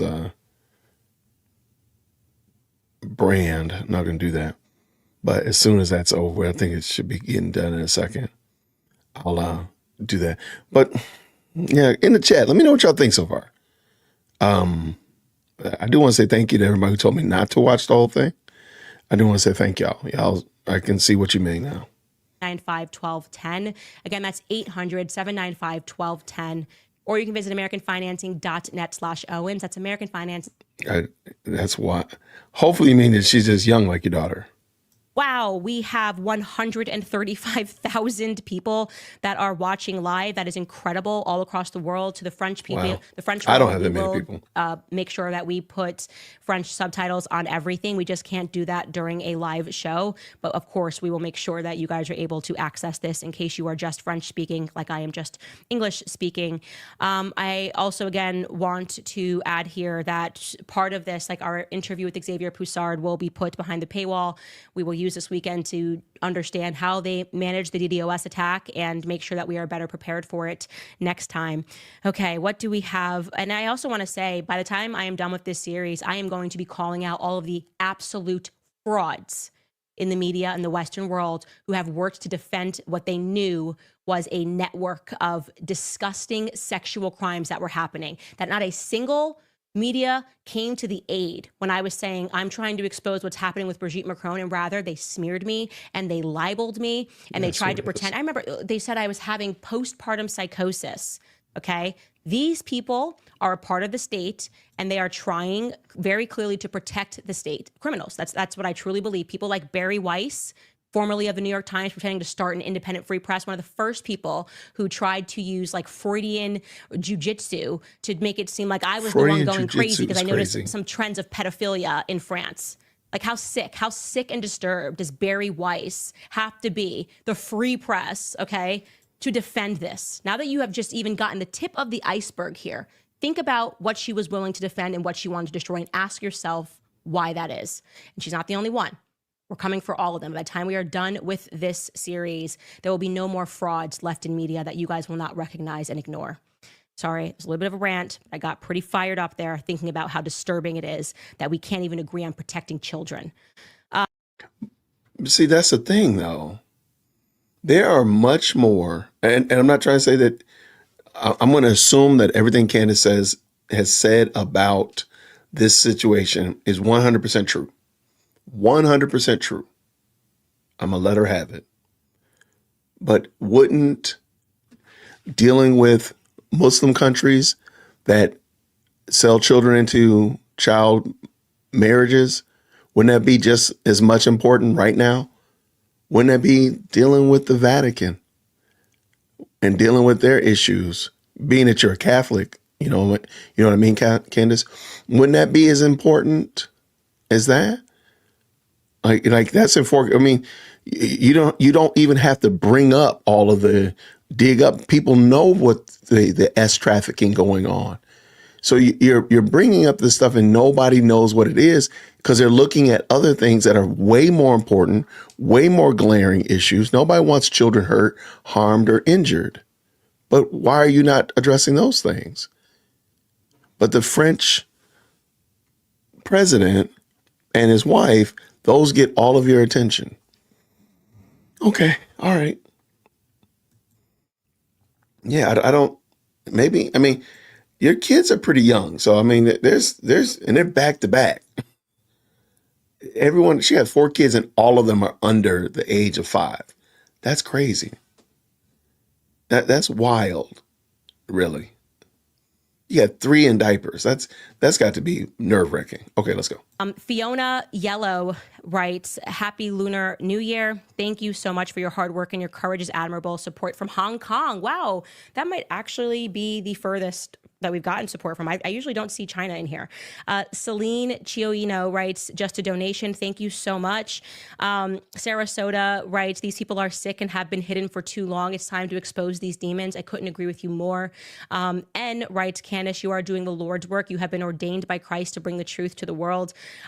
Christ is truth. Christ is king. This is what I mean when I say Christ is king. And this is why I just started screaming it even more so last year, because I realized that you can decide to sell your soul to the devil and it will be a cheap sale, and you can get up in the morning and you can do what you do and I guess not be destroyed or attacked in the media, or you can decide to fight on the side of Christ and fight to expose what is happening and potentially lose everything, but the everything that you lose is not real. None of that is real. None of that is substant. And to see now that the world and you guys really, who just kind of stood by me through it all and knew and saw how obvious their attacks were, I just couldn't thank you guys enough, truly, from the bottom of my heart, from me and my team. Did y'all hear anything about, you're fighting on the side of Christ. What does that mean, though? What does that mean? Okay, fine. You expose them. We now know. And what is the upshot? What is the punchline, if you will, of it? Not that they repent and turn to Christ. It's just so you can prove that you're right. And again, if you go back and listen, the way she gets kind of amped up about people who didn't defend her and didn't support her in the media, her tone changes. And look, I'm good for a rant. Her tone changes so much when she starts that rant. There's got to be something there. Sandra Ticker writes, Candace is about to cook. It is always better to have questions that cannot be answered than to have answers that cannot be questioned, said a wise person. Thon writes, Candace the Fearless, thank you. BJE writes, 10 toes in, I love you and your strength, stand tall. Halcyon writes, I almost missed the live, for shame on me. Way to go, Lady C, we love you. Brian Schwartz writes, your show, Candace, is dramatically improving in leaps and bounds. Thank you so much. The Intelligent Observer, I gotta give it to you. You're a better Intel analyst than I ever was. Oh, were you an Intel analyst for who? Jason writes, hi, Candace. I have been watching you since your old solo YouTube days. I knew you were a real one from the start. I wanted to thank you and support your work. Keep it up. God bless you and your family. No, really, guys, thank you so much. And I know that there have been people who have been so concerned about our safety and stuff. We did up on security for this time being after getting the letter from Macron, and because of the things that we know about their network and things that are happening, like I said, to every journalist that has tried to get this out. We are taking that seriously, but also know that at the end of the day, it's not in the security's hands. It is in God's hands. And so we just ask everybody, whether you believe or not, to just pray. I think we all sense this awakening worldwide, and what the Macrons were clearly afraid of was me presenting all of this to the public. And like I said, you should ask yourselves why this is the first time you've heard any of this, why this is the first time that you have heard this, but rather you heard all last year that I was a crazy Adolf Hitler school shooting supporting, that's it. They go after the people that try to tell the truth, and they protect the people who have a lot to hide. And so again, I'm just asking, if you want to support our work, please head to CandaceOwens.com, sign up. You can just donate, but I would really encourage you to sign up. We're doing really great content. And like I said, on Monday, we will be dropping the interview with Xavier Poussard, and every single episode of this series is going to blow your mind. We're going to get into Emmanuel Macron's childhood, or non-existent childhood, the things that we know about his childhood, Brigitte Macron's non-existent childhood, the things that we know about her childhood, and you're really going to start to wonder what the hell is going on. Emphasis on the hell, said Libera nos a malo. We will see you guys on Monday. All right, so you know what? I'm going to take down that video where I was putting a challenge to hit the 5,000 likes, and I'd watch the whole thing. I'm not watching this whole thing. This is just a conjecture farm. It's just guilt by association farm. And yeah, man, if you're somebody that supported Candace and supports Candace and feels like, she's on the money and so on and so forth, man, help me understand, because I don't get it. I still don't get it. And people are like, well, you got to watch the series to get it. All right. I just watched the first episode, and I can promise you, there is no way in the world I'd have been able to make it through all, 8 more episodes? There's no way. I wouldn't be able to do it. What is this thing? I'm sorry. And by the way, thank y'all so much to the best live chat on the internet. What did we have here? You cannot come out of her face like she did and say that the Yahtzees, SS soldiers, were just student activists, and then complain about people calling. That's what I'm saying. She literally has said these things. This is wild. I can't believe I listened to this much of it. I totally get it now. Everybody who said don't watch it, don't waste your time, I apologize. I don't like apologizing to the internet. I don't think that's the right way to do it, but I'm going to apologize to everybody who told me don't even waste your time. You know what? That was that would have told, even if I was a supporter, even if I was like bought into Candace's rhetoric, that would have turned me away. That first episode, what we just saw right there, I'm going to delete the other ones. There's no way in the world I'm watching the other ones. You can give it up, turn it loose, baby. I am not going to do that. I would have absolutely been mad. Wow. Yeah, I wouldn't have made it. And this was the shorter of them all. All the other ones get progressively longer. I would have been mad. Oh my gosh. Oh no. Thanks for wasting your time with us. You know what? I like how you did that. You hit me, you kicked me, and then you lifted me back up. All in one little fell swoop. That is, I'm sorry. Again, I really, truly, and I've said this before, sure, maybe Lady Macron is a dude. Okay. I think that the mercy of God will be that Candace Owens loses this case and completely is made a fool of on the public stage, because she's put a lot of onus on this. And I mean, that's the best thing that God can do. I think the worst thing God could do is allow her to win this case, because the pride, the arrogance, the self-importance is just going to run rampant. There's going to be no way to stop it if she feels like she's been vindicated and shown to be right. It's going to be a mess. But what do y'all think? She said, Megan says this. Yep, just shows you have unsmart the people. Shows you, I think you try to say how unsmart the people are who agree with Candace and insist everyone has to watch. Yeah, I don't get it. That was not a slam dunk. I'm sorry. Not by a mile. I'm sorry. That wasn't a slam dunk at all. You over here playing pickleball and I'm over here on the basketball court. They were not even in the same arenas. Just because I keep thinking about people who have come at me and saying that, you're not Christian because you're not watching the video. I've had people say this, that you're not Christian because you're not watching the videos before you say that Candace is wrong. I'm like, I don't even know how you made that logic jump. But the same people say that it's not necessary to give the gospel to the Macrons because you're just exposing them in their sin. Okay. All right. Carry on. She's going to the media and acting like it's brand new info that was happening. Yeah, she's that when she gets ramped up about the media not supporting her. Whew.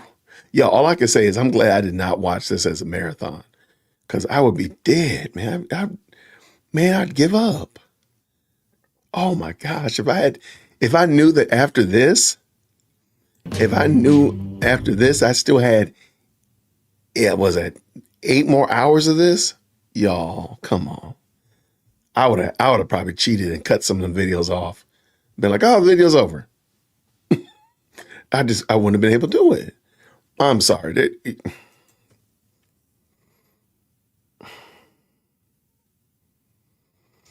Shout out to P. P says this, James 3:5. The tongue is a small part of the body, but it makes great bows. Consider what a great forest is set on fire by a small spark. No argument for me. None whatsoever. Shout out. That's a great point. Shout out to the book of James. Shout out. I'm just mad that this is supposed to be the slam dunk. That this is going to be this is what people wanted me to read. Or I'm sorry, wanted me to watch. And this is going to change your mind. No, it actually hardened my mind to the fact that Candace will just pull up anything. Like literally, you're just lumping a whole bunch of people together. And again, I'm not saying that these people are good folk by any means or measures. But you're just saying that, well, because they're terrible people, therefore, I don't even know how we get that. Thank you, Amethyst Angel. What did you say here? We have to sign the bill before we read it. Oh, that's right, Nancy Pelosi. You can't judge until you pay to watch. Same church, different pew. Shout out, Amethyst. Thank you so much for the $5 super. That's very kind of you. Yeah, like, no, I don't, no. This is craziness. This is bonkers. And I'm still not even convinced I understand why France is so important. Let's just give her that all that she said about what's going on in France is true. We'll even give her that Lady Macron is a dude. Why are they so important there versus what's going on somewhere else in the world? What makes them so much more important than elsewhere, or even closer to the States, or even more closely related to Candace? Well, why are they so important? Why is France so important? That's the part. It just doesn't make sense.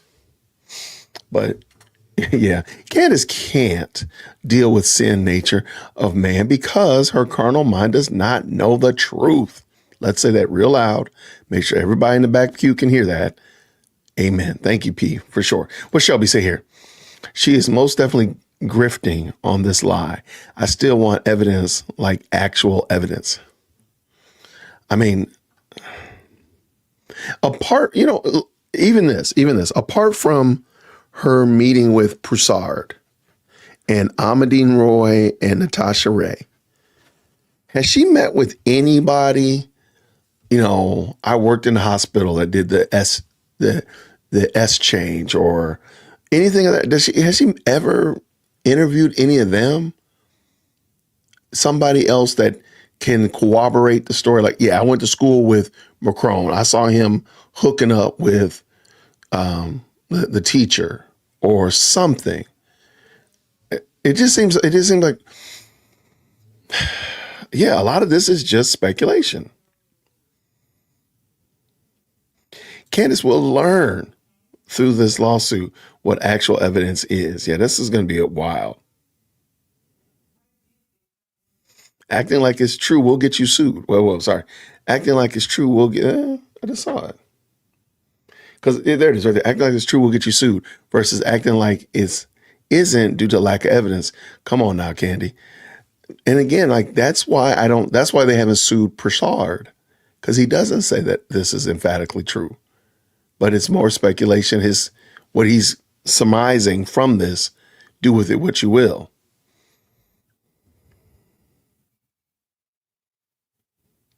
Because she thought she was breaking a scandal. That's all.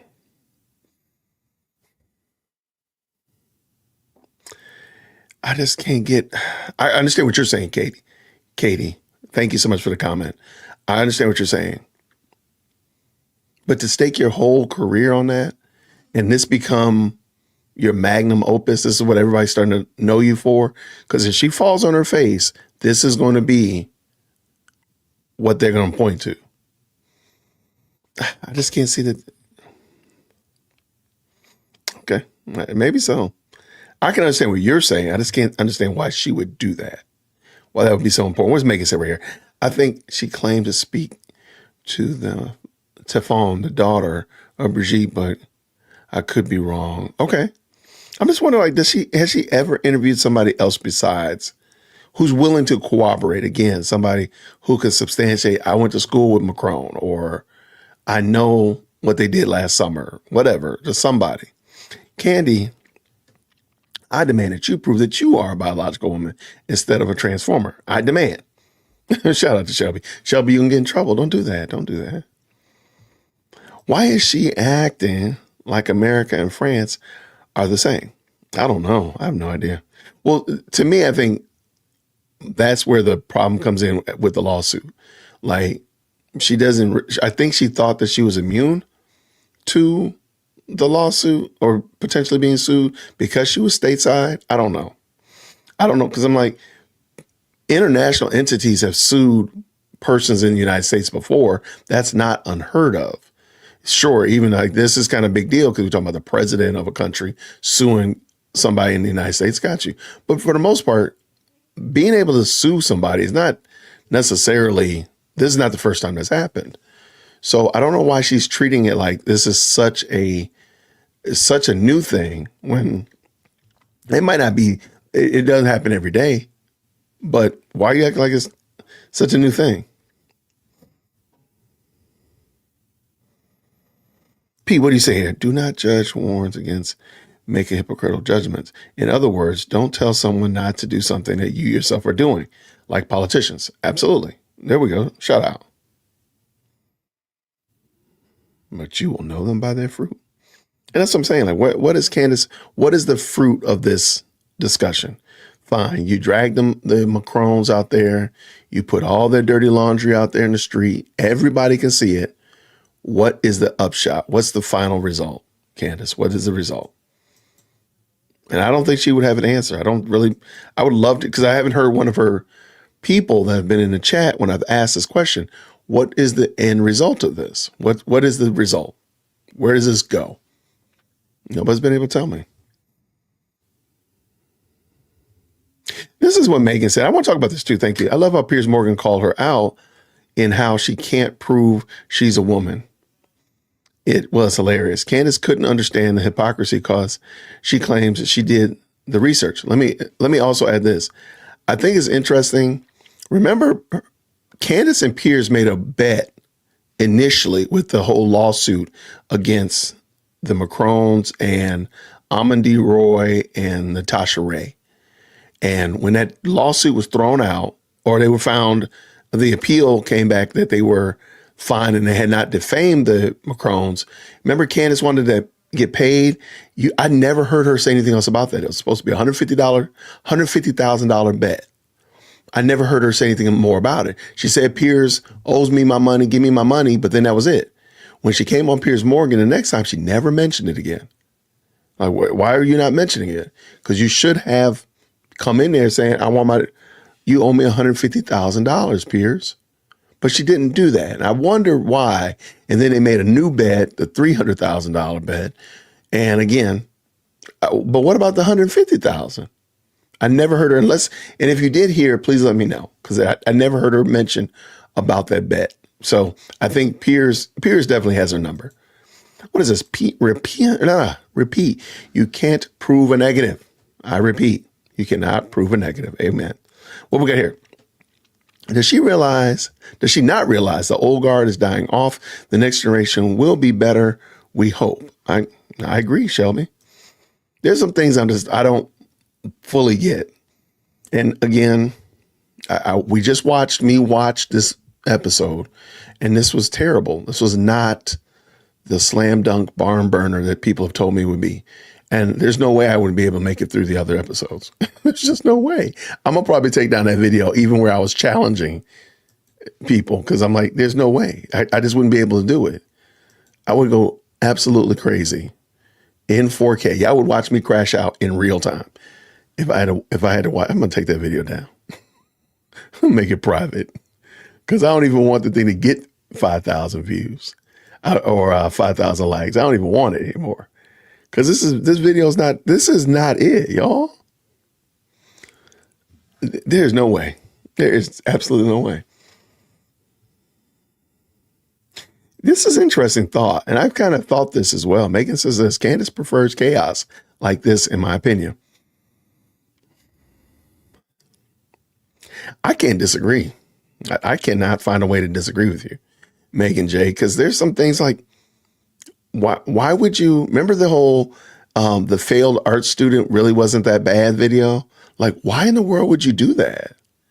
Even if you thought it, why would you do that? Like, yeah. She does make her bread off of it. She makes her bread off of chaos. It's chaos coins. It's chaos shillings. That's what it is.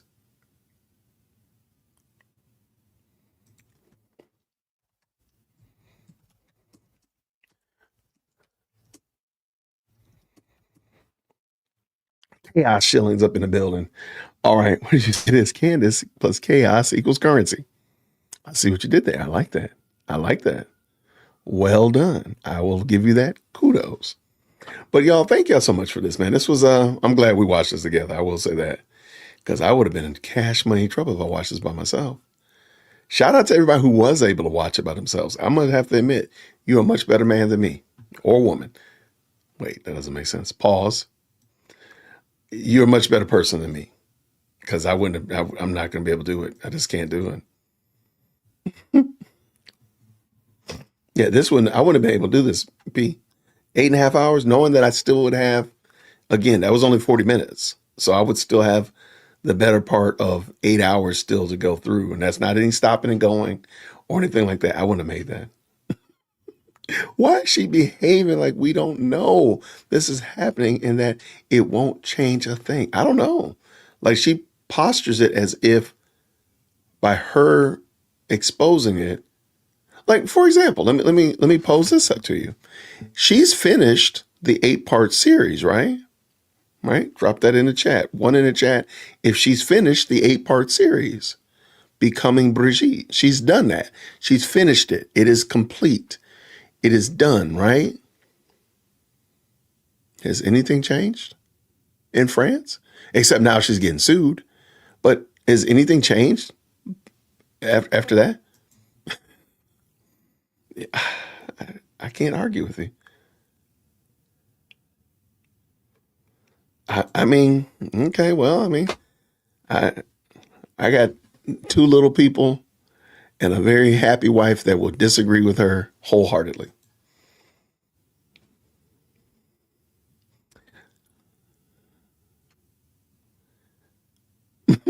Well, that's what Coleman Hughes was talking about. Like, what does that say about our society that this kind of stuff becomes just acceptable?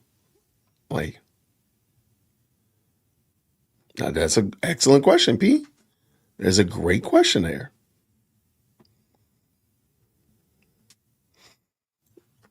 These are some outstanding questions, and I think if we were honest about it, and if Candace were honest about it, we would see like, yeah, these things don't match, and there's a problem with what we're being presented. It's rage bait content, Megan says, and it's one stupid enough to fall for it and agree all the cherry on top for people like Candace. Unfortunately, she thinks it's a win-win situation, but she is wrong. Very strong wrong, as P said. No, I agree. Yeah, it just seemed like why, like, of all the things you can focus on, fixate on, Candace seems to come up with some of them, definitely the more fringe. Can we say fringe? She comes to see the land on the more fringe things instead of like, again, there are lots of things that we can talk about. And I think her voice probably could have been very useful in discussing some very key issues in society. But nope, she goes here and this is where she is. So I just, it's very interesting.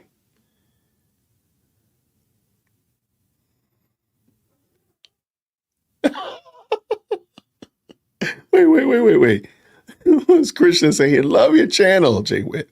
But if you're actually going to watch, no, I'm not going to do anymore. I just watched was it the introduction? Nope. I apologize to all of y'all for saying that I would, because there's no way in the world I'm going to watch that. And nonsense, then I'm going to pull up my favorite WWE wrestling matches from the 90s. Oh no, we good. We will not do that again. No. I do have some fun videos about Candace because I like pointing out when she says things and does things that seem to be contradictory to her new positioning. I do find it very interesting. I have a fun video coming up on Sunday about it. I don't want to ruin it, so I'm going to just say, just stay tuned because it's very interesting. And I'll give you a little feedback tomorrow. I'll give you, once I know from the editor that we got it all cleaned up and ready to go, I'll talk about it tomorrow during my episode. We have some guests coming over tomorrow to talk about Umar Johnson. And y'all have been crushing the Umar stuff. Thank y'all so much for watching that. Thank you so much for watching this Candace content. I really do appreciate it. I really do appreciate it, y'all, for real. So tomorrow, 8:00 Eastern Standard Time, got a couple friends coming over. We're going to look at Umar Johnson, just a fun look at him, particularly dealing with the idea and the notion that people in the community should or should not call out bad actors in the community. I think you all already know where I land with that. I think I need something to drink. So you already know where I land with that. But we're going to look at why we should be willing to, and what happens when somebody does not address Umar Johnson, but rather gives him a platform. So we're going to do that tomorrow. And I'll make sure I'll let y'all know about the video as well. What do we have here? Wonder. Does her husband pray? I would love to hear. Actually, I saw a video of her husband talking about another topic, and I downloaded it, and he was talking about a totally different topic. It was not.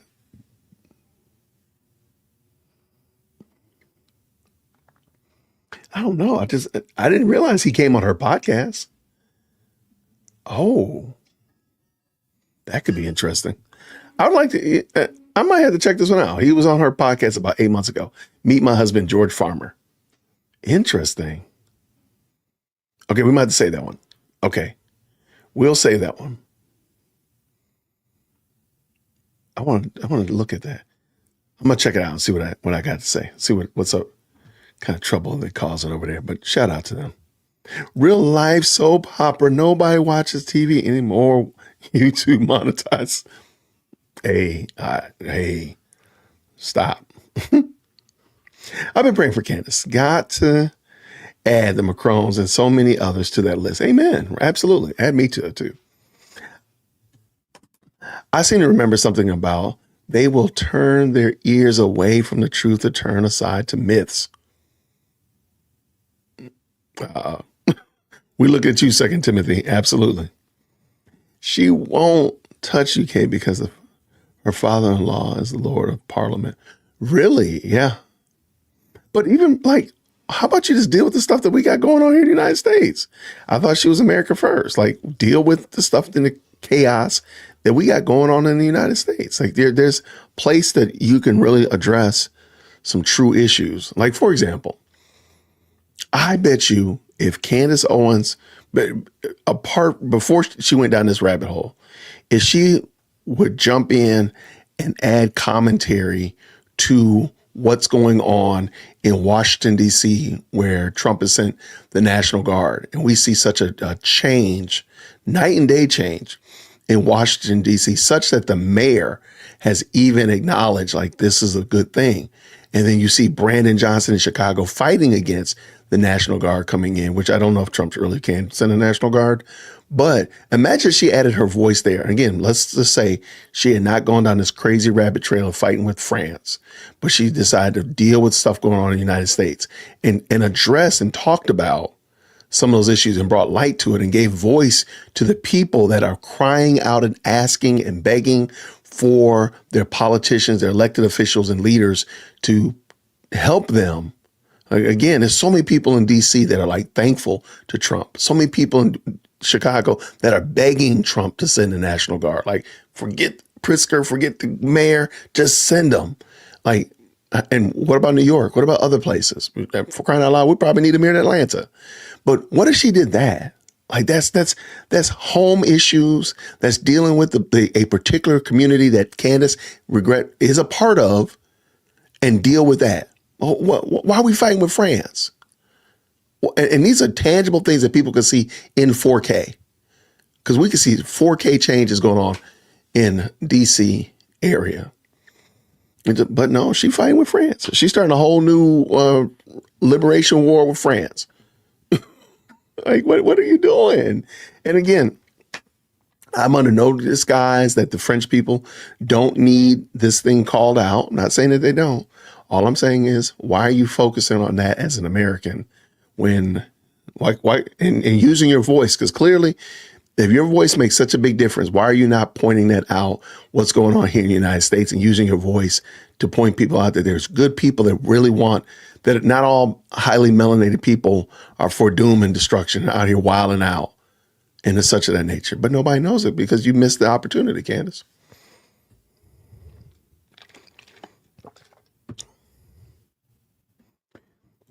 What does Megan say here? The only children that Candace seems to care about actually protecting is the unborn, and even with her advocacy against abortion, she has waned on that too.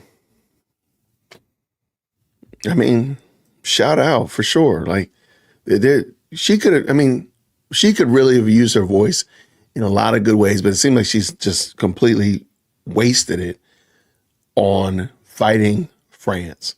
And again, I think it would be God's true mercy for her to lose that case and really be exposed, really just be shown on the public stage.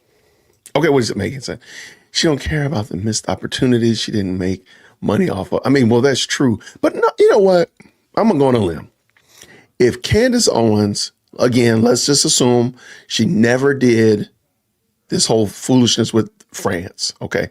So I don't remember what she was talking about before then, but she never went down this story arc, as my kids would like to say. If Candace Owens was right now saying, you know what, I want to talk about the great things that and give voice to communities that are begging and asking for leadership to really chime in, really support people that want to give an opportunity. And I'm gonna make my voice, sure, she might not be getting millions and quadrillions of views. She'd be getting some pretty steady views because of her name and because of her platform. And people want to say, oh man, she's over here. Because again, in the highly melanated community, a lot of people don't really rock with Candace, okay? A lot of people don't fool with Candace Owens. They have a negative opinion of Candace. Okay. However, if she came in and said, look, I don't care if y'all don't like me or not. I want to see you all do well. Therefore, I want to add my voice to this. And I want to come down here and talk with y'all on MLK Street in Atlanta. We're going to go to MLK. We'll really give you an opportunity to let your voice be heard. What are you dealing with? What are you fighting against? What's going on down here that other people need to hear about? I think there would have been a lot of room for her there. Again, she might not be getting, 4 million views on a video. She wouldn't be getting chumped out either. Let's just be honest. Candace is not a chump at all. She knows how to market her product, but the fruit of it would be so much better overall. Because again, what French, even if you are French, even if you think the dude looks like a lady, what is the end goal? What's going to benefit your community? Your country is going to be in chaos because your president married a man, and it's going to be in utter chaos. And there's going to be all kinds of what's going to be the result? But if, again, in my example, if you went and discuss and lent your voice to help people who don't have a voice, who don't have a platform, who don't have a way to get their story out there, and you actually did that,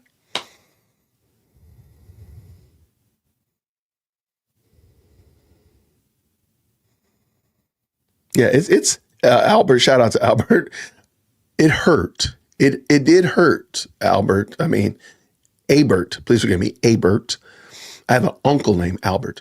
But anyway, it did hurt me. There was a lot of pain involved in this, and I cannot say that brain cells were not lost. I'm just praying that we'll find them when I get off stream. I'm just gonna look around for them. So we're gonna pray that they actually are not lost, like permanently lost. I will never support her, even if she turns everything around and espouses everything I agree with, and she's shown herself to grifter with no credibility. Yeah, I think she's already shot herself in the foot as it relates to credibility. And I haven't followed her story arc. I don't know what the lore is and such of that nature. So I don't know all of the different ins and outs. I just know, and as it relates here, when I got on the Candace train, it was a crazy train. Okay. So I just know that part. When I got on a crazy train, it was wild on here. So I don't know how long it had been running. I don't know when it picked up optimal speed, but my goodness, in the morning, the crazy train has been going nowhere but fast. So I just think that she missed a keen opportunity to be a voice that actually could be beneficial for people in the United States. I mean, come on, for crying out loud. She could just go around Tennessee. Tennessee is not perfect. Tennessee needs help. And yeah, so.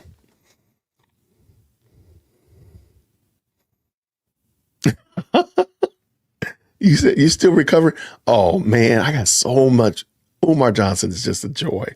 He's just a joy because he's so out of pocket. You know what? I will put no more out till tomorrow.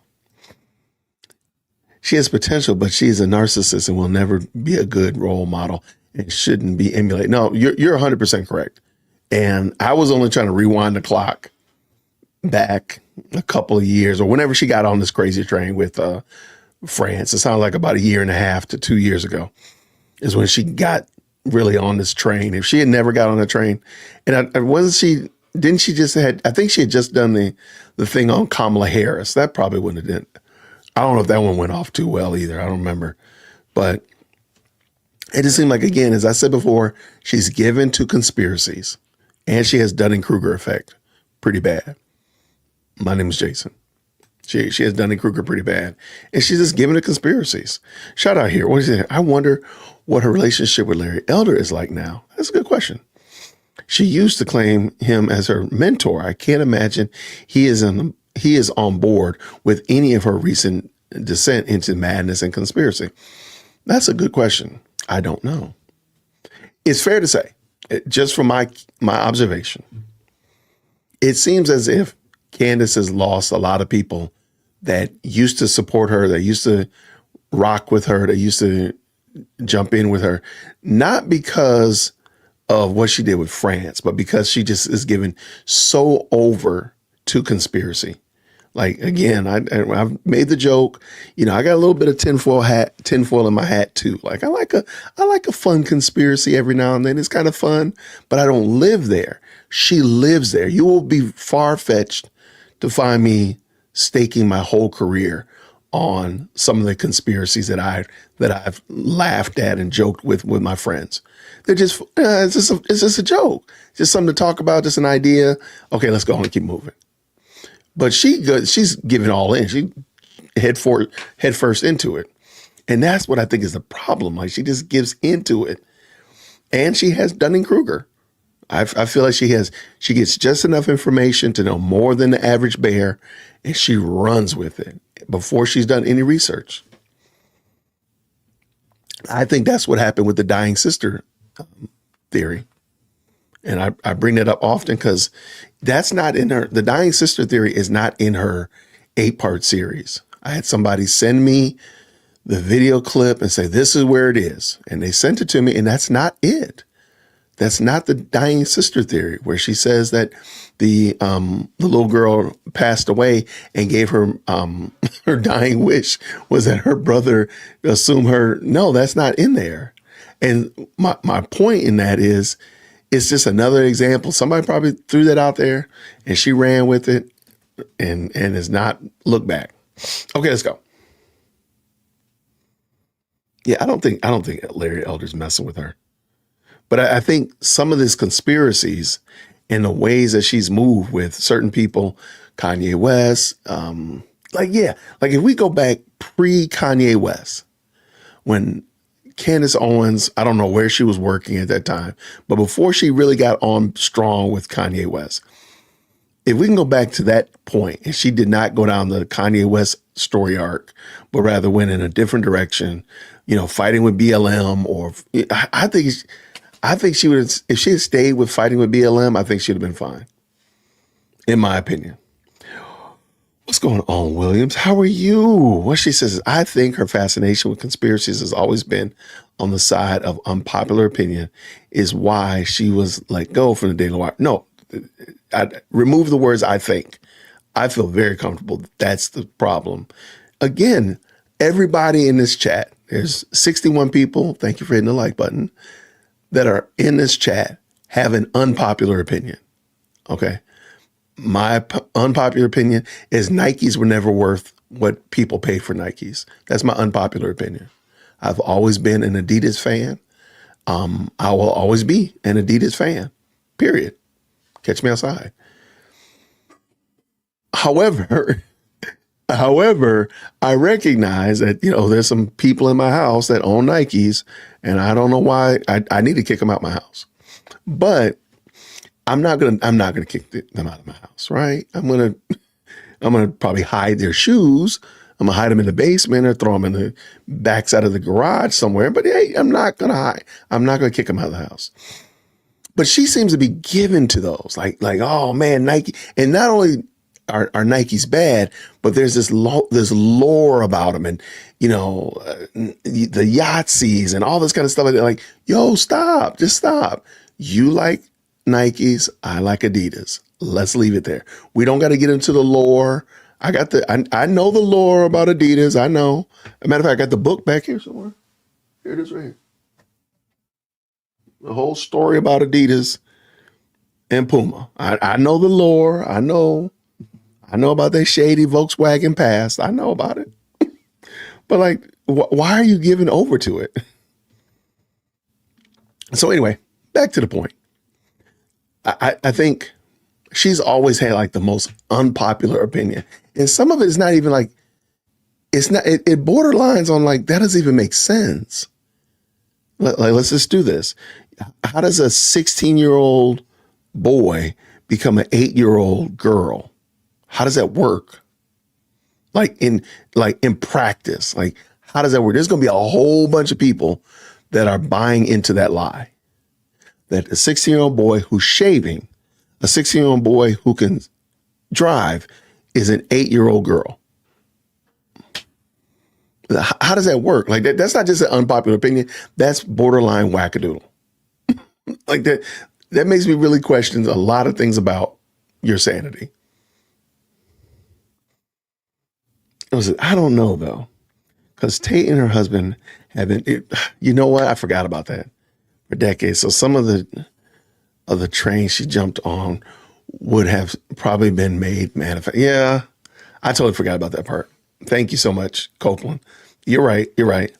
I don't know, but can we agree that there's somewhere, maybe I don't know how long she's been married to this guy. I don't know if Andrew Tate is a real influence in his life, therefore an influence in his family. Maybe it's just a friend that he knows, and maybe they're really not that close anymore. I don't know. I did read that they were best friends. I got you, really good friends. So, I mean, I have some people that I hope that people won't say that that's Jason's best friend, because no, they're not my best friend. But I get your point though, for sure. Right. Candace and her line of thinking should be studied for the stunning lack of thinking involved. I agree, Megan, for sure. That would be why she's going after the PDFs in France. I'm not convinced that Tate isn't a spy or an informant of some sort. Man, y'all done went full Mission Impossible on me up in here. I don't even know, but all I know is this. She seems to be given to conspiracies. And with those conspiracies come a high level of disbelief. I can't believe, if you will, that just, I don't think it doesn't make sense. Shout out to Shelby. Thank you so much, Shelby. Yeah, it just seems weird though. But everybody, I want to say thank y'all so much for rocking with me. Thank you so much for hitting the like button, all that kind of good jazz. If you didn't already, hit that like button. Help your boy out. I appreciate it. Like I said earlier, tomorrow I'll be on, tomorrow morning, I'll be on A Righteous Perspective in the morning. And I forgot what we're going to be talking about. He just sent it to me. But I'll be on there. And then tomorrow evening, 8:00 my time, I'll be talking about Umar Johnson with a couple of our friends, Mind Chaos, Basic Black, and KKC. We'll be talking about Umar Johnson, having a good time talking about that. So I appreciate y'all stopping through. Thank you so much for liking the video and just support of the channel. Thank you to all of the supers. Thank you so much for KKC coming through. Of course, dropping those memberships. Thank you so much, Amethyst Angel, for the very kind and gracious super chat as well.